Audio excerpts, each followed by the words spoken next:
Hello guys, तो आज हम रूबिक्स क्यूब पे बनाना सीखेंगे इंडिया का फ्लैग जो कि दिखता है ऐसा है। तो चलिए शुरू करते हैं। पहले हम रूबिक्स क्यूब को इसका अनस्क्रैम्बल कर लेते हैं, अच्छे से स्क्रैम्बल कर लेते हैं।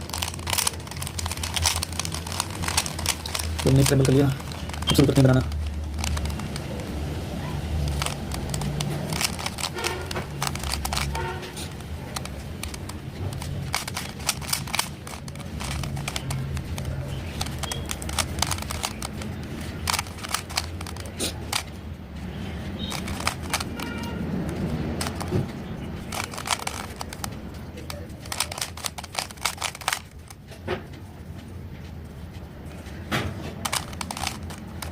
तो गाइस देखिए, हमारा बन गया इंडियन का फ्लैग।